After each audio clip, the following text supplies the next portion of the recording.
everybody. This is a wonderful turnout. It's so good to see a lot of familiar faces. Can you hear that better now? Can you, everybody hear me? Okay. It's great to see familiar faces and a whole lot of new faces, so we're really excited, and I know that you'll all enjoy our program tonight. Jeff, our president, was called out of town on business, so I'm just going to kind of run through a quick little business meeting, and then we'll get down to the good stuff, which is our presentation. I have a whole long list of people who have are visitors tonight, but I don't think I have everybody's name, so if you're a visitor, just raise your hand. Wow, welcome. It's great to see you. And I want to thank Debbie Arnold for the refreshments tonight. And as a kind of a corollary to that, Debbie is in charge of organizing refreshments and has let me know that we don't have anybody signed up to do refreshments for the next couple of months. And it's not a big thing, but we really just kind of like to have a little something. So if anybody is available to just help out in the next couple months to bring a few little things to munch on, it just kind of makes it nice to have something before and after the meetings. There's a sign-up sheet at the back table on the right, or you can talk to Debbie. Nothing fancy, but it would be really nice. We don't have our recording secretary here tonight, so we don't have minutes from the last meeting. If you're a member, you can get on the website and see the program from last month's meeting, which was really interesting. And of course, tonight's meeting will be recorded as well, so you can see that. Our membership secretary is out of town, but the current membership is 239 members, which is up a couple from last month, so we're just continuing to grow, and that's a really good thing. Other announcements, Louise has let me know that the Mecklenburg Travelers, which is the name of the group that is hoping to take some little genealogy excursions, is getting close to setting a date for a Stokes County genealogy research trip. They've got a couple people already in line. If you have anybody in that area up along the Virginia border, Stokes County, that you think you might want to be researching, contact Louise over there at the camera, and she can let you know what the plan is to go up and do some research over there. Sounds like a good thing. The only other thing that I would mention here while I'm kind of got your attention is that our Family Research Center has been just really busy the last few weeks. Alden has reported that they've had lots of good visitors on Thursdays, and those of us who are here on Tuesdays have been seeing a lot of visitors, including yesterday. We had, I think, what was a record, which is 9 different people coming to research at the same time. So we're just excited to see that many people interested in doing research, coming to see what we have. And I know Lois in the back is one of those people who visited us and hopes to be back. So we're really glad to have new people coming, and glad to know that all our efforts have paid off. I think that's all we have, unless anybody else has any kind of business announcements. Okay, let's get to the good stuff. I'm really thrilled tonight that we have Dr. Hugh Dust to speak with us. I don't know if any of you have heard Hugh speak before, but he is a wonderful speaker, fantastic historian, and I think he's going to really give us some interesting things. The title of his talk is The Early Inhabitants and Settlers in Colonial Mecklenburg County. And he was going to talk specifically about the different ethnic groups that were instrumental in settling in this area. You'll notice immediately when Hugh starts talking that he ain't from around these parts. He's not even from this side of the pond. Hugh is wonderfully British and puts a wonderful slant on things from that point of view. He is a professor of history at CPCC. He is very active in the local history community, including being on the board of directors of the Charlotte Museum of History, where our Family Research Center is. He's actually the secretary of that board and is very active, does reenactments, and just really contributes to the establishment and the ongoing work that that museum does. So he's a great historian, and I think he has a lot of good things to say, and I'll let you hear what he has.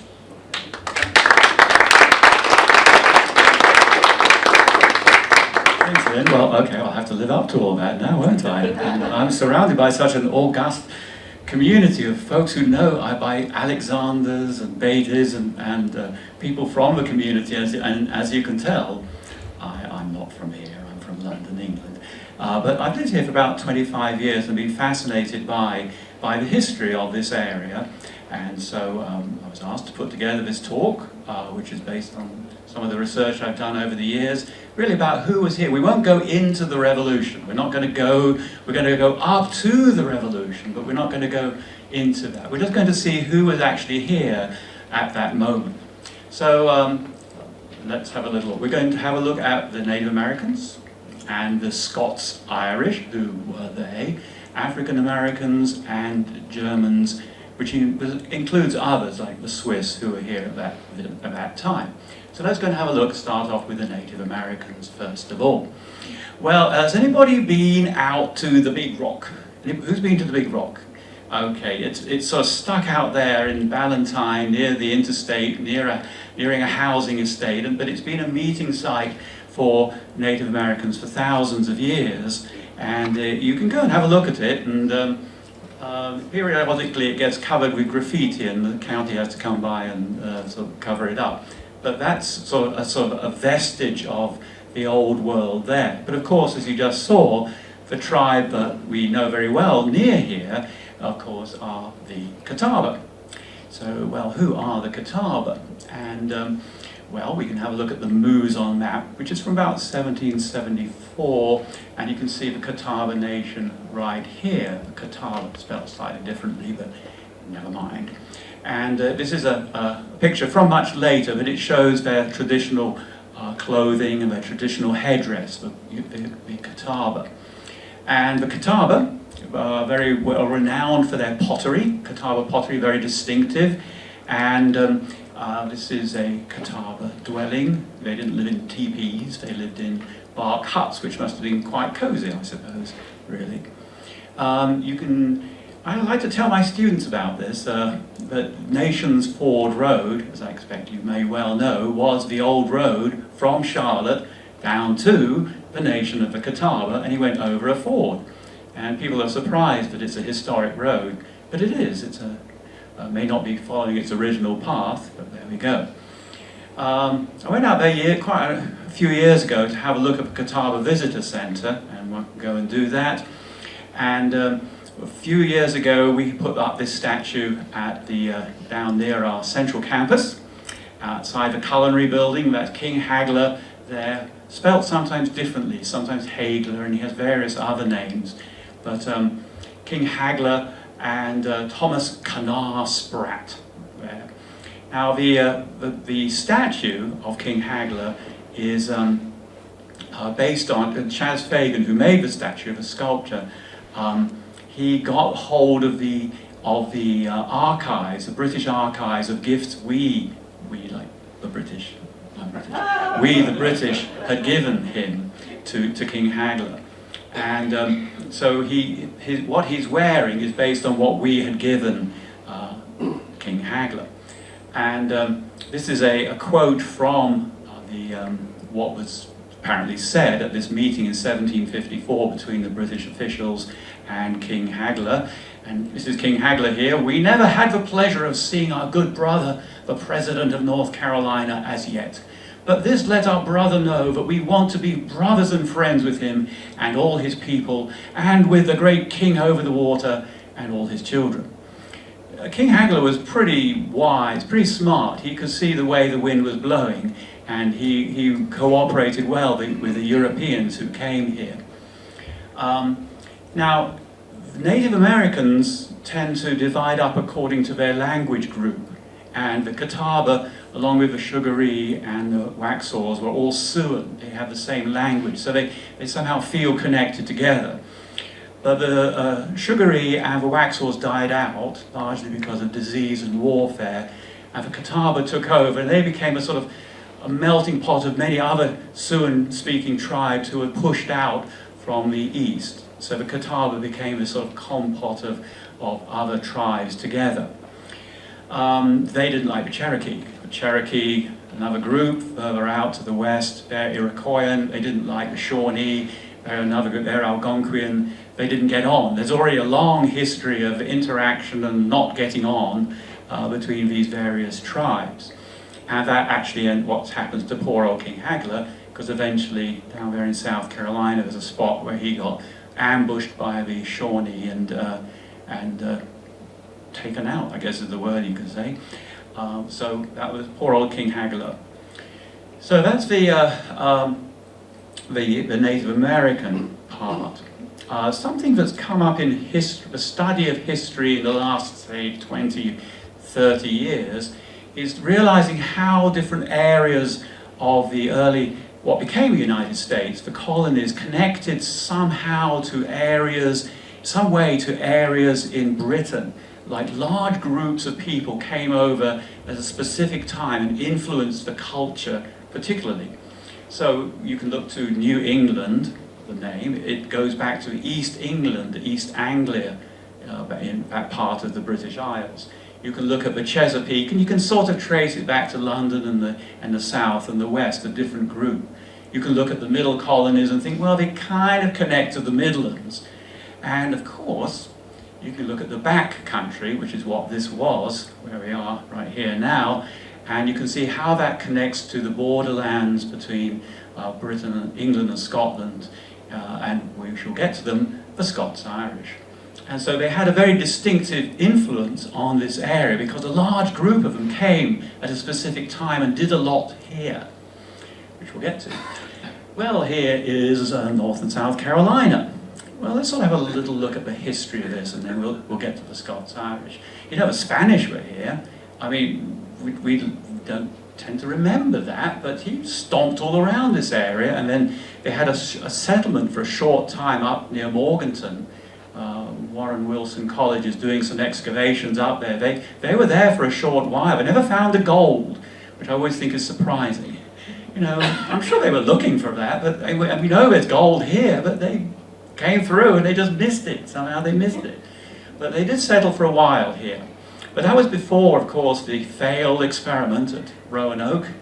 They did try Roanoke Island, there we are, 1585, lost colony. And so, okay, you know, that just didn't pan out. We were here, the English were here, but it just petered out. Well, John Lawson was a English explorer, British explorer, surveyor general, and he went around this area at the beginning, right at the very beginning of the 18th century. That sign, the green sign, is right here if you go to the museum. Well, I'm pointing out the door there, it's quite a long way away, but it's over at the museum there, the Charlotte Museum of History. He didn't come here, he was up, he was over towards where South Boulevard is, right near the mall, okay, where the Polk House is. He came through that area, and he wrote about all these pigeons. Apparently he was impressed with the pigeons, the passenger pigeons, which are long gone. And this is from his new voyage to Carolina. In the meantime, we went to shoot pigeons, which are so numerous in these parts that you might see many millions in a flock. They sometimes split off the limbs of stout oaks and other trees, upon which they roost o' nights. At this time of year, the flocks, as they pass by in great measure, obstruct the light of the day. Well, you know, that's apparently what's happened with those old passenger pigeons. But he came by here, and perhaps that had some influence on why this area became so interesting. One of the factors that sort of went into why people moved here, because people like John Lawson had come through here and described it as a wonderful area. Well, John Locke was an English philosopher. He wrote the Fundamental Constitution of Carolina, which was a sort of medieval document, really. It was totally impractical and unworkable. And it was all very well to cook up something over in London that made the proprietors happy, but it just didn't work over here. And what was going on was that North and South Carolina, which were one colony at first, were just splitting in different directions. The North had one plan and was going in one way, and the South was going another way. The South was connecting to the West Indies, and the North was much more connected to what was going on in Virginia. They were so far apart. And this is what was happening. The English were moving down into North Carolina and settling along the coast.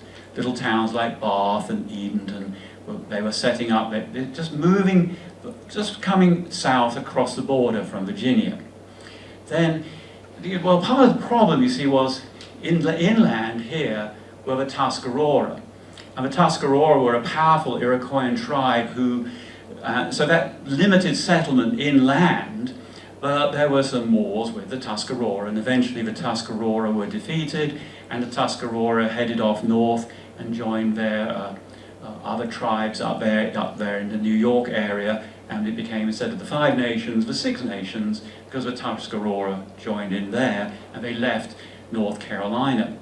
So that meant that people could move in. You had a group of Scots-Irish move in here. We'll get to the Scots-Irish in a bit. You had some Highland Scots who were a totally different group move in here. This is the Cape Fear area. Then you had Quakers who came in up here to the northern part of North Carolina. You had the Moravians who came in and set up their own specific, unique community out there at Salem. Anybody been to Salem? Lovely little place. Oh, everybody has. Okay, it's a great place, isn't it? That's the Moravians, a German community, but quite distinct. And then you had this whole group of Scots, Irish, and Germans coming into this area, right here, this backcountry area where we are now, which becomes Mecklenburg County. Scots, Irish, and Germans. Who are the Scots, Irish? And well, first of all, it's, for most historians go with Scots, Irish. Scotch is a kind of drink, I have been told. So, different. Okay, so Scots, Irish is the usual term, and they come from here. They start off in lowland Scotland. It's between the Highlands. The Highlanders are the Gaelic-speaking, kilt-wearing, tartan-wearing Highland. That's the Highland Scots. That's another ethnic group. No, the lowland Scots were in this area, this borderlands area between the Highlands and England, and it was just for generations, poverty, lawlessness, violence, cattle rustling, misery. It was just a difficult place. And then they got an opportunity, thanks to this guy, King James I, who was Scottish, actually. He became the King of Britain. And King James, he really wanted to do something about Ireland. Okay, his solution to what happened in Ireland may not have, we're still living with it, but he wanted to settle a group of Protestants the lowland Scots and the Highland Scots had converted to Presbyterianism. They converted to Protestantism. And he wanted to encourage a Protestant settlement in the north of Ireland who would counterbalance the Catholic Irish. And so he took the lands of 2 rebelling Catholic earls and gave those lands to whoever would show up who could be a Protestant counterweight to the Catholics. And the most successful, perhaps because they didn't live too far away, were the lowland Scots. Others came too, people from London, but the lowland Scots, they made it their home. They came to the north of Ireland. And some years it went pretty well. They were there, and unfortunately it didn't go as well as all that. Partly because they had to deal with the Catholic Irish, partly because the British, in their foolishness, gave the Scots-Irish in the north of Ireland all kinds of a Test Act and a Woollands Act to restrict what they were doing. They were rack-rented, as it's called, by the landlords. They had sometimes the trade would go up. Their linen trade, their flax-growing linen trade would go up, and sometimes it would go down. So they switched to become this sort of entrepreneurial group of people in the north of Ireland, but it wasn't working out all that well all the time. So in the 18th century, some 200,000 altogether decided that they're going to come across to America. It became the new place to go. We're going to make a success. Ireland it's just not working out. We're going to go to America. And we're going to pursue this goal of success in America. So They came in 4 great waves, rather depending on how badly things went on in the north of Ireland. And they came over, most of them came in, and then eventually they make their way down, as we shall see, down to where we are, down here, to what becomes Mecklenburg County. So here you can see where they came in. That is Philadelphia back then. You can't really see it, it's just like a tiny, tiddly little town there on the Delaware. But most came in through there. And when they came in, these folks from the north of Ireland, these lowland Scots, they were usually called just the Irish, but they're the Scots-Irish. When they came in, they didn't get on terribly well with the Quakers in Pennsylvania, who'd already taken up the best land, so they got sort of shunted off about to the frontier. And the Quakers in Pennsylvania were quite happy about that, because they thought, well, the Scots-Irish will be a good buffer on the frontier against the Native Americans, okay. And well, so that worked out fairly well, but the land filled up, they needed more land, and then also they ran into some problems thanks to a thing called the French and Indian War, which was going on between Britain and France, and this led to depredations on the frontier, the French and Indian War. So it wasn't working out terribly well. Land was filling up, there were problems on the frontier. Pontiacs Rebellion started in 1763. The king wouldn't allow them to cross over the mountains thanks to the proclamation line. So they started moving down the Shenandoah Valley down towards the Carolinas, buying land, selling land. You could squat, but you know, you needed to sell the land. You wanted to make money, and if you just squatted on land, you don't have a legal title. So you wanted to buy and sell land, and more the Carolinas became a place where they wanted to move. They'd be far away from the troubles of the French and Indian War. There's lots of land. It's going to be great. So they came down in the mid-18th century into this area. Another step in this long story of the Scots-Irish. Now, along the way, you see, now the Scots-Irish were stubborn. I'm not Scots-Irish, but I might, at this point I'm English, but I admire the Scots-Irish, and they were stubborn, they were determined, resilient, adventurous, but also willing to change and adapt and adopt ideas which worked. And along the way, they met the German community, and they got the idea of the Conestoga Wagon, a very handy wagon for going around these rough trails in the backcountry. So they bought, this is one at the Waxhaw Museum, it's rather splendid. And they also got the idea of the Pennsylvania rifle, the Kentucky rifle, the long rifle. They also borrowed that from the German community too, and possibly also got the idea of the log cabin. That seems to be like a pretty sort of basic idea. So they picked up these ideas from the German community and made them their own. They also switched. Back home in Scotland and Ireland, they grew barley and oats, and they had sheep, and now they're going to have corn and pigs. You know, okay, works over here, didn't work back there so well, we're going to do that. So they moved to this area here, which becomes later Mecklenburg County. And they find here lots of lovely land, lots of streams, well watered, they can build their cabins, and they can set up here, and they can pursue their goals and their dreams here. Kind of helped that the governor was Scots-Irish. At that time, Governor Dobbs, the British governor of North Carolina, he was actually a wealthy landowner from the north of Ireland, and he had land, he owned land out here in this area here. He wanted to encourage people to come here. He visited the area in 1755. So that kind of helped too. This is what they like to do. This is flax. It was their huge industry back in Ireland, the linen industry, which you make from flax. And there's a very good reason why they were growing flax here, and I'm sure you know it. Cotton grows terribly, terribly well here, but they weren't growing cotton because seeds, and they hadn't got the cotton gin. Eli Whitney hadn't showed up yet and invented the cotton gin for them, so you know, you could grow cotton, but they didn't bother, and they all knew about flax. So cotton growing at the time of the colonial era, it just wasn't something you did here because you couldn't process the stuff. So yes, we're going to move to, we're going to get land, we're going to trade. There's a couple of interesting things they like to trade in, and this is one of them, it's pink root. pink root, pink root. It's used for medicinal purposes. It's won't go into what you use it for, but anyway, it is used for medicinal purposes. It grows here, and they were collecting it.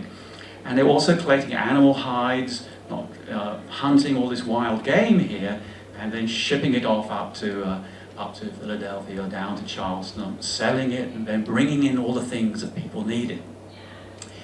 Charles Woodmason was an Anglican clergyman who stomped grumpily around in the back country of South Carolina. If you read his journal, the word that springs to mind is jaundice. And what was he doing? He just sort of endlessly complains about the backcountry settlers, and he's trying to give a sermon. Not long after, they hired a band of rude fellows to come to service and brought with them 57 dogs, for I counted them, which in time of service they set fighting, and I was obliged to stop. In time of sermon they repeated it, and I was obliged to desist and dismiss the people. He goes on about this all the way through his journal. But anyway, he stayed for a while and he went away. But you get a different kind of window on one side. You see the entrepreneurial Scots-Irish, and the other side it seems to be like the wild, woolly frontier. Maybe it was both. So, here we are, Mecklenburg County. Anybody know where that monument is? Okay, John, you know? That's right. As you can zoom by it on Randolph Road, it's near my school at Central Campus, and it's the Spratt family, and we're one of the earliest families that settled Scots-Irish settlements in this area here. They had a cemetery which was paved over. You may have heard about that, and then it was discovered when they were building an extension to the hospital, and they moved the graves, the old Spratt family graves. I think they moved to Settler Cemetery. They moved them somewhere else, but the monument is there if you zoom by it. And here is Thomas Canard Spratt. He was a son of another Thomas Spratt, who was one of the first. The young man here went off with King Haigler, went up to what is now West Virginia, the Kanawha River. It's where he got his name, fighting with King Haigler against the Shawnee. And so it's quite appropriate we have him on sort of a dual statue sort of together there. Alexander Craighead, I'm sure you've heard of him. And this is the monument to him at Elwood Cemetery. He was a Presbyterian clergyman. Notice he died quite a bit before the Revolution. And he was interested in the Solemn League and Covenant. And he'd been up in Virginia and up in Pennsylvania and ran into awful trouble. The Solemn League and Covenant is something that dates back to the English Civil War, and the goal of it was it was part of a deal that was cooked up in the English Civil War. The goal was that the Anglican Church, the Church of England, would become more Presbyterian. And as soon as the king got back in 1660, they sort of kicked that out the door. But Alexander Craighead was a covenanter. And he wasn't sort of really completely against the idea of a king as such, but he was very much against the current king. So this is from a renewal of the covenants, which was very likely written by him.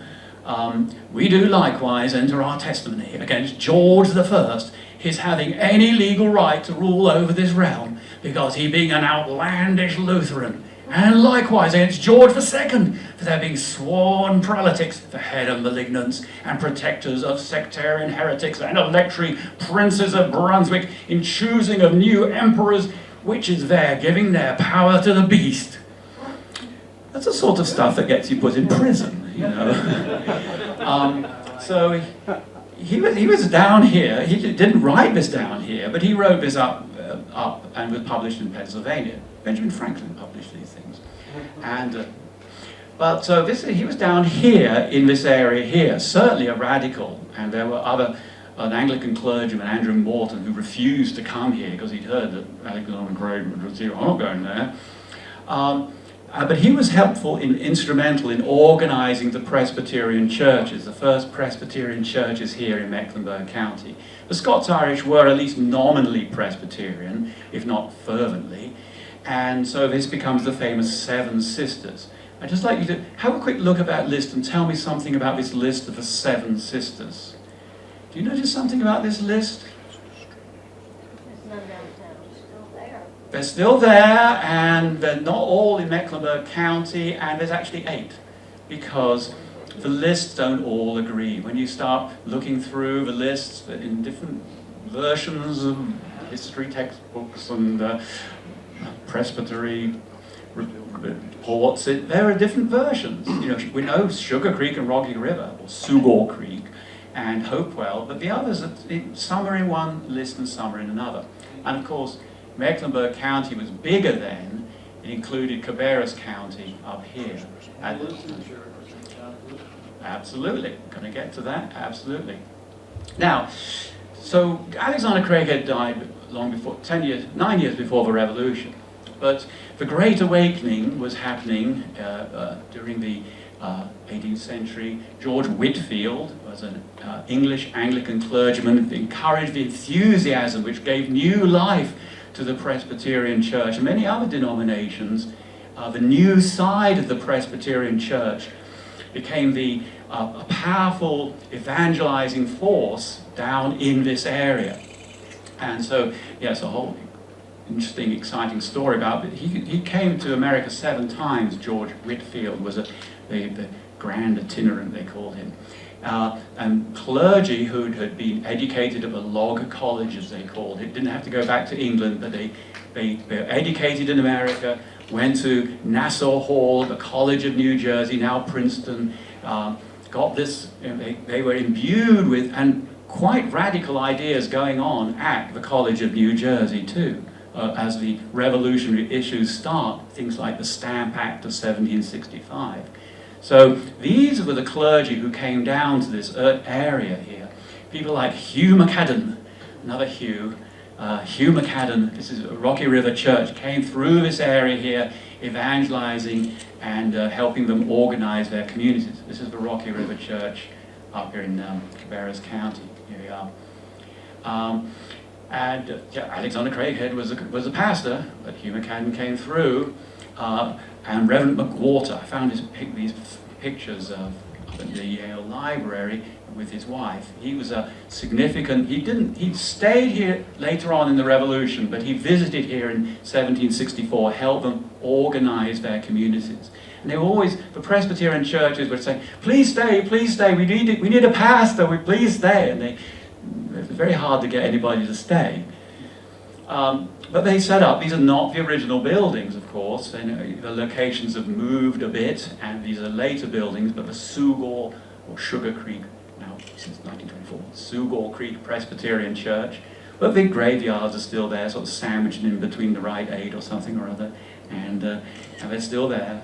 And this is the Hopewell Presbyterian Church up Batersford Road, and this was built before the Civil War, and notice the door here, that was for the servants, as they said, the enslaved people to go in there, and then they had galleries upstairs. This is inside Hopewell for the enslaved people. There we are. And that gate, that was the original gate, I believe, to the cemetery. That was carved by an enslaved person, Louis Pfeiffer, who was over at the farm that became latter. And there's the graveyard there with many worthies from the Revolutionary era buried right there at Hopewell. Providence, down south, and as I'm sure you know, well, the dates of the churches are organized. It's a little bit vague because, you know, when they actually first started meeting, and when they were actually sort of organized officially, and, you know, they signed the paperwork, it all gets a bit, but, you know, they go back a long way, back to the 1760s at least. Providence, of course, as you know, I'm sure you know, Providence Road, like many of these roads, go to the church. Providence Road goes to the Providence Church. It's not the original building, of course, pre-Civil War, but a good reason why they would have a church there, well, one reason, you've got a spring. The spring is behind the graveyard, it's still there, and it still runs. So you've got a place where horses can get water, and you can get water to drink, and there was also a big rock. And so everybody can say, well, we know where that is, don't we? It's that big rock. So that's the graveyard at Providence, and then behind the graveyard is an African-American graveyard there too. There was a scandal. Has anybody heard of this scandal? It was somewhat hushed up back in 1771. William Richardson, the pastor, the clergyman there at the church, somehow managed to commit suicide sitting down. He hung himself while he was sitting down, which was very suspicious. Had a bridle, was found in his study with a bridle around his, I won't go into it too much, but it was very suspicious at the time, you know, the sort of ignominy of suicide, but he might have been murdered. And there's a whole, it was a scandal, which was back then. George Wood Mason commented on it, so it probably happened. Anyway, here we are. So the map, the Mouzon map shows the road going through, and you think, well, there we go. We've got one road going through Charlottesburg. Here we are. But actually, there's a lot more going on than just that map shows, because you get all these fords like Bases Ford and these Tuckasegee Ford. There's a road network developing in this area here. African Americans, of course, were coming here too. Many were enslaved. There weren't the large plantations we had as on the coast, but they about 3 to 10 people, enslaved people, would be quite typical for the back country, this area here. It had been mentioned, the whole idea, I mean, we haven't had slavery in England for, you know, since the Middle Ages, like, for years. But it was mentioned in the fundamental constitutions of the Carolinas. 110 mentions it, and then in 1715 they worked up in the Colonial Assembly worked up regulations for slavery. And then after the Stono Rebellion in South Carolina, which put fear amongst many of the slave owners, in 1741 they revamped their slave requirements. So that's what's going on. Governor Tryon mentions this in a letter here, the governor of North Carolina. As you penetrate into the country, few blacks are employed, merely for this simple reason, for the poorer settlers coming from northward colonies. My battery has run down. What happened here? Did they do something silly? Oh, wait a minute. Hello. Everything was going so well. Yeah, it is. Oh, hello. And we're back. Okay. So, Are you getting excited and turning it off? Roast is better.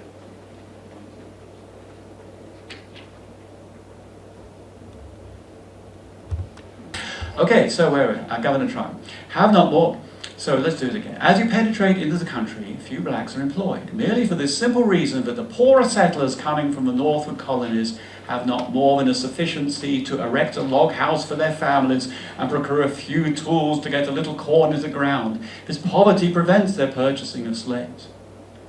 So it was part of the culture here. William Alexander, Hezekiah's son, Hezekiah Alexander's son had a wagon, and he mentions enslaved people, and we have there are cemeteries around the area. So we want to find out and follow this story of these folks who were in this area here. The Hezekiah Alexander house, we know the names of the people who are at least here for a while from the will. There's a little bit later, but here they are: Bet and Nance and Sam and Abraham and Jack and Hannah and Rachel and Jean and Nancy and Cy and Frank. I mean, we know the names of some of the folk. We don't quite know from the Hezekiah Alexander house where the quarters, as they call them, were. Some historic sites we know, but I've volunteered over at the museum for years, and we've never been able quite to work out where the original site of their quarters actually was. It was somewhere on the property, but we don't quite know where.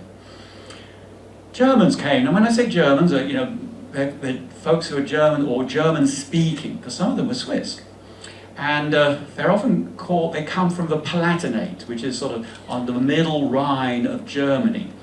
And there was an original group of them who came over, escaping from all the wars of religion and misery that was going on there in the middle of Germany. And they were allowed to come into Britain and sort of sent off to corners of the British Isles and the British world by Queen Anne. It didn't last very long, but they were the sort of the initial group, and others came along afterwards, and they're usually sort of lumped together.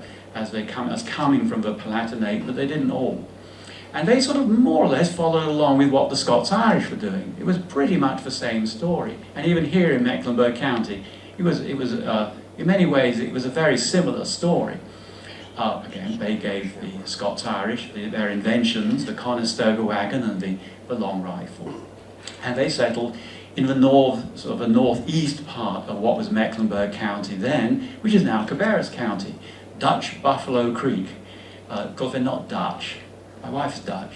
You know, that's from the Netherlands, which is a whole other thing. They're called the Dutch, but it's Deutsch.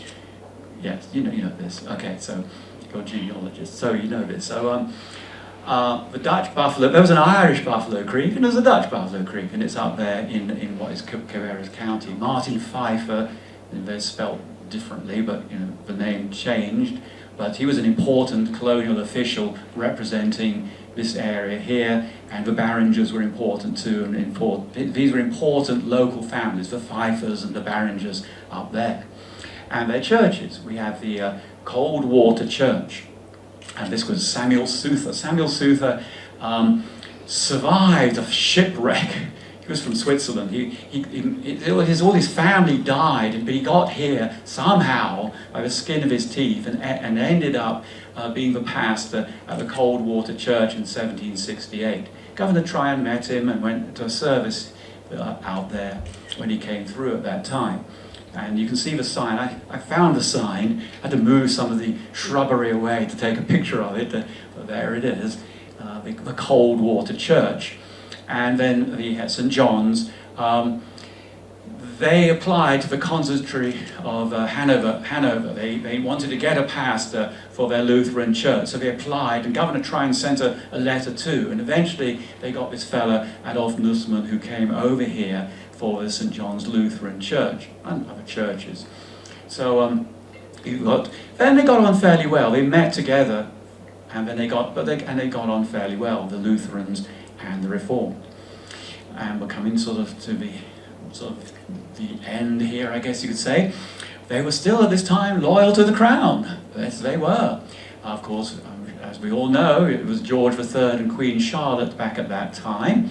1760, he'd come to the throne. 1761, he got married, and Mecklenburg County was founded in 1762. The bill was signed in it went through the assembly in 1762. It came into existence in 1763. Mecklenburg County.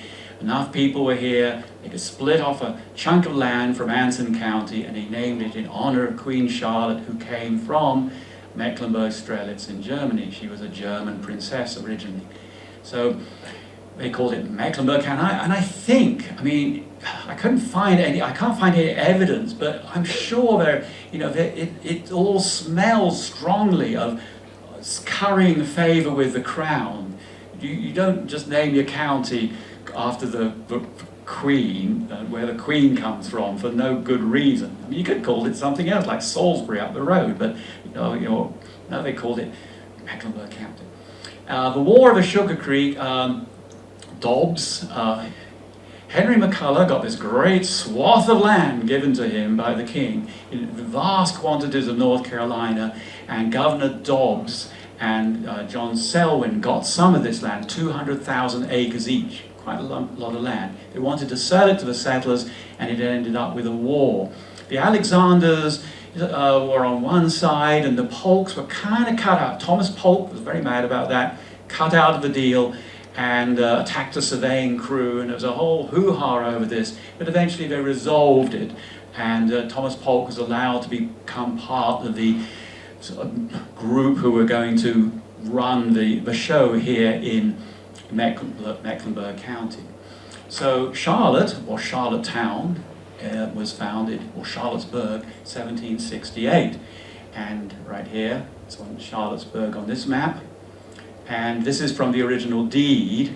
Here we are, which you can find, and it's one of these deeds like we were talking before about, beginning at the White Oak, about 150 yards from Thomas Polk's line. It goes on about this, to the pine, to the hickory, to a black oak sapling. But it does mention, look, the crossroads, including the crossroads, and that's trade and trial.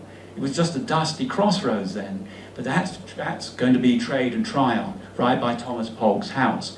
and containing survey 360 acres of land.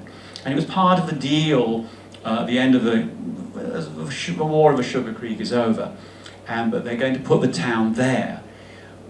They want to make sure the town is there, not somewhere else. Martin Pfeiffer wants to get it up there in Cabarrus County. There's more people up there. He wants to get it up there. And no, we want it here. There was a plan, even some land was bought near here, near Hezekiah Alexander's house. It could have been a town. So no, we want the town to be right next to where you live. And Thomas Polk managed to make this happen. He built the courthouse right there to make sure, like as they say, a fait accompli, it's done. Okay, look, we've got a courthouse. We're good to go. So named after Queen Charlotte, who of course never came here. People are always surprised about that when I give my tours at the museum, the home site. No, she didn't come here. This is like the middle of nowhere. I mean, she's busy giving royal banquets and sitting for pictures and portraits, and Kew Gardens and things. She's not going to come out to Charlotte in the middle of nowhere. So anyway, but it's named after her, Queen Charlotte. And this is the diorama in the museum. I expect you've seen this. This is what Charlotte looked like in the colonial era. There we are. And that is Tryon Street. That's Tryon Street. And that is what is now Trade Street. Okay, and there you can see the courthouse in the middle, which is a typical English thing. And many, I've seen North Carolina towns have a courthouse in the middle of the town like that, and you go round it. And this was a reconstruction that was in time for the bicentennial, and it's gone. But the courthouse probably looked like that. There's some debate, but it probably had an open area underneath and a meeting room up here. And there's Thomas Polk's house, and there's a sign. At least there's a sign in the pavement, in the sidewalk there, where the house was. Of course, that's where the Bank of America building is now. And what happened to the house is a really good question. It was there, and they moved it, and it was a cigar store or something for a while. And I'd like to know, is there anywhere sort of remains of it lurking around somewhere in Mecklenburg County in a pile, behind a shed somewhere? I did find this up at the Davidson Cemetery. Maybe you know this, up at Rural Hill. If you go to that, yes, we were there, weren't we, John? Yeah. And there's that stone right there, which apparently this stone was moved there, and it was actually the doorstep to the Polk house. Okay, Cornwallis stood on it. Yeah. Davidson owned the house. There we are. Yeah, his wife put got his name on it. There we are. Yeah. So we've got the doorstep. I don't know where the rest of the house is. And this is Thomas Polk's grave. He and his wife Susanna are buried in Settler Cemetery. There we are, which is of course uptown in Charlotte. Queen's College. This is again from the museum diorama, and it was a very large building. They're very determined, the Presbyterians, to build their own college here. We know, if we were going to the Revolutionary War, which we're not, the British were not very excited about having any more Presbyterian colleges here in America. Seeing what was going on at the College of New Jersey. But that was right here, Queen's College, the original Queen's College, not the one that's around, that's whole other institution, but the original one was here, 1771. You can see again a plaque in the sidewalk, and there is a monument. It was called Liberty Hall in the Revolution. Okay, Jack's Tavern was right here near the courthouse. Here we are, and this of course is all to do with Captain James Jack again, looking to the Revolution down the road. This park is gone, I think. If you go by there on Trade Street, they're constructing an enormous building, surprise, surprise, right there at where the park was. But anyway, and this just irks me every time I go by. It's right near my campus, at Central Campus, and it says Charlotte Town. And I've looked and looked. I cannot find anywhere that it ever written Charlotte Town with an E. Charleston, yes, but not Charlotte Town. I actually wrote, like I have nothing else to do, wrote to the Department of Transport about this, and they said, we think it's to do with the mall. No, the mall didn't have an E either. So anyway, I don't think we're going to change it. It's fine. And here's our house, the Hezekiah Alexander house, just up over here. We're on what was once part of the property of Hezekiah Alexander, the backcountry patriot, which may have looked a bit like him. There we are, the statue there, and the spring house, the kitchen on the left and the spring house. So we got some vestiges of old Charlotte out here. And of course that's his brother, John McNitt Alexander's home. Well, just a park now. There's just not the home has gone since 1800. It burned down, with the deck in it. Back in, and that looks forwards to events taking place closer to the Revolution. So, loyal to the crown. Finishing off here, Governor William Tryon. I like Tryon. He was actually, and by the way, this probably isn't him. This picture shows up everywhere. It's on every time you see anything about Governor Tryon. Always, this picture shows up, and it really probably isn't him. He just had the wrong uniform. But oh well. And but Governor Tryon was a governor of North Carolina. Knew how to work with the backcountry settlers. You know, he got this worked out. He visited several times. 1768 made Hezekiah Alexander a justice of the peace, promoted him, worked with the local settlers, met with them, promised them things, promised them that they were going to, and they came back later on and wrote a petition. Yeah, well, we'd like to have some laws removed about our Presbyterian clergy being able to perform marriages. We'd like to have a college here. And he said, oh yes, I'll help you with that. And they named Tryon Street, which is stuck despite the Revolution, after Governor William Tryon. And Mecklenburg County sent the militia from here. They seem to have forgotten about Alexander Craighead. Anyway, they sent the militia, at least in 1768 and 1771, to go and help Governor Tryon in his efforts to fight the regulators. And the regulators were just upset about what was going on in the northern part of North Carolina. But Governor Tryon wasn't going to let them get anywhere with that. And the Mecklenburg County militia went out and helped him with that. And eventually he put them down, suppressed them at the Battle of Alamance there. So that's it. That's the colonial era. Okay, that's what was going on here. I'd like to go on to the Revolution, but you know we've got to sort of screech to a halt here. But let's just mention what happened to the Scots-Irish. You know, why are there no Scots-Irish festivals?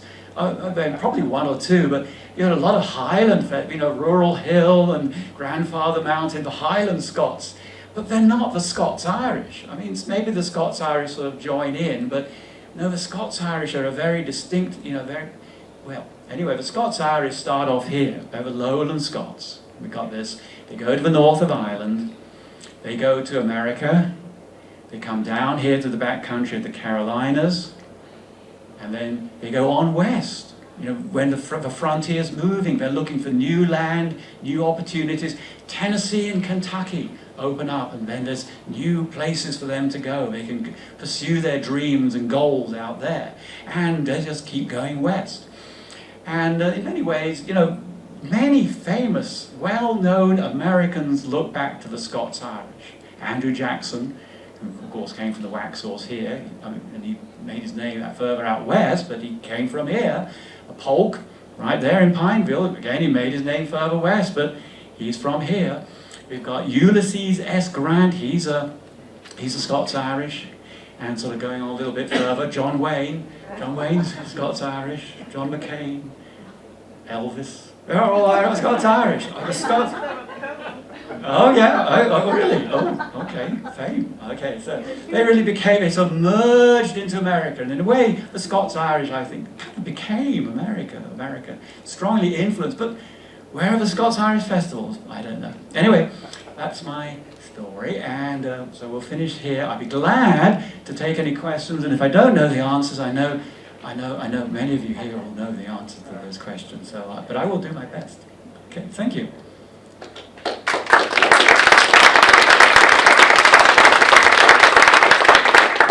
The lady in the group. Yes, the relative of Elvis, I When you think. were talking about people moving here and couldn't build houses because they didn't have slaves. Well, I'm not sure about. They could certainly build houses here. They were fine. slavery was part of what was going on here, but they were more joining in the enslaved people with what was going on here, rather than setting up these huge plantations with the gang and the task system down there on the coast. Okay, So- I guess what I read into it was there was the slaves that was building the houses. Oh, yeah. And if they didn't have any slaves, it made me wonder how were the houses getting built. I'll have to speak loudly, right? I can do that. I'm pretty sure that the Hezekiah Alexander house, and in a modern poem which dates from 1776, mentions Hezekiah's slaves, the enslaved people, and the house. I'm very sure that the house that we have here was built by enslaved people. But many of the smaller houses and the log cabins, they didn't need enslaved people to do that. But it was part of the economy and the social system that was here. But it just was different from down on the coast, these huge plantations on the coast. You were quoting Tryon's Yes. statement, and he was saying Oh, that they barely had resources to build a cabin. yeah. Therefore, they didn't have any slaves. Yeah. Oh, That okay. was the source of the confusion. Okay. Have you ever heard any reference to Dobbs line, Governor Dobbs line? Have I heard a reference to Dobbs line? Well, he was governor to 1755. Was that a line between North and South Carolina? I don't know. It was a line between civilization and non-civilization. Oh, okay. No, I hadn't heard of that. Okay. Anybody? Mitch Simpson has talked about it. Mitch Simpson. No, Okay. Mitch. You know Mitch, Dr. Mitch Simpson from Mount Pleasant. Oh, okay. And He has recorded all transfer of deeds in Cabarrus County back to colonial times. Oh, And he documented that it does exist through Cabarrus County. okay. I have to look that up. Dobbs line. I'm sure it's named after Governor Dobbs. It was. Yeah. Okay. I didn't know. Okay. Might have been something to do with his land he owned. He came out here, Governor Dobbs, and they chased him away. He wanted to get his land surveyed, and they sent him off, and he was very upset about it. Okay? Yes, Helen? Is the map of Germany that you had, Yes. is Lake Constance located on that map? Oh, I don't know. That's where the Lyerlies came from. Okay. Was Lake Constance mentioned on the map? No. Yes. And It may have been, to the left of there was Switzerland, and I think it was pretty close to the Swiss border. Okay. It is the Swiss-German border. Okay, all right. Yes, some of these folks were actually, Martin Pfeiffer, I believe, was originally Swiss, as indeed was Samuel Suter. So they're German speaking, but so we tend to say, when you say German, but then when you get down to it, well, they're not actually maybe German. I mean, they maybe actually don't actually really come from the Palatinate per se, but they're sort of lumped together. But anyway, that's the German community. And I'm sure there's lots of good genealogical research to do on that, yeah. It gets thin. Oh, we can think to go back. Yeah. What language did the lowland Scots speak when they arrived? They speak English, but the question is, what language did the lowland Scots speak? They speak English, so they're more fun with micro. Okay, so yeah, the question was, what language do the lowland Scots speak? No, they're not Gaelic-speaking Highlanders, and the two groups quite distinct. Yes, so they would speak English. I'm not quite sure what their accent would be. It wouldn't be my accent, which is sort of southeast London of the 1970s, but they speak English. Yeah. Now I've got a microphone. I'm ready to go. Okay. Yes. I think your second slide was the big rock. Yes. Where is that? Yeah, I should have put a map. It's south of Charlotte, in Ballantyne. It's right near the 485. It's a county park, and it's sort of sandwiched in there next to a shopping centre and a housing estate and nice houses. But there's no parking. But you can, people walk their dogs around it. But it's so South Charlotte near the 485. Okay. Any more? Any more? All right. Okay. All right. Over to you.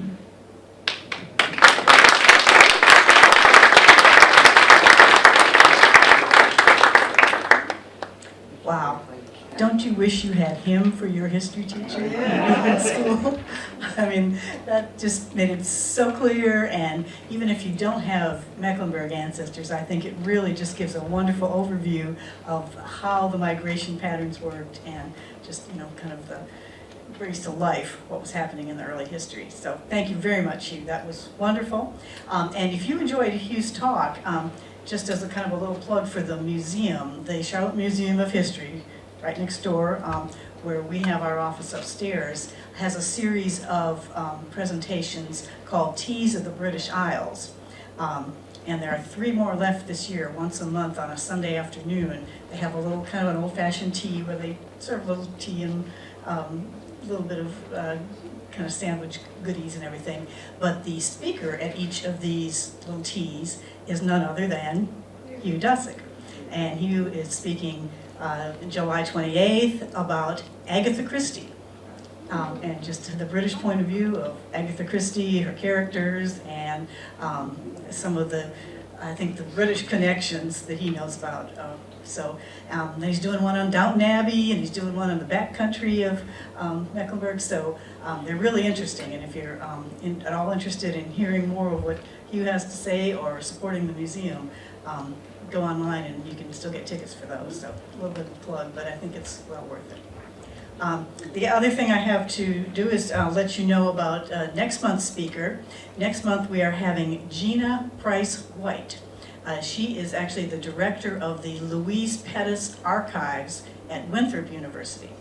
Anybody who's been around this area doing genealogy for a while will have heard of Louise Pettis, who was a fantastic researcher in South Carolina, but also up into this area. She just did a tremendous body of work, and there's been a recent project to collect all of her things with some grassroots help. Some of our members actually helped with that project, and they put together fabulous archives that's great for research in this whole area. Gina will be here to talk to us about that next month, so hope to see you then. Anybody have anything else? Thanks so much for coming out, and hope to see you next month.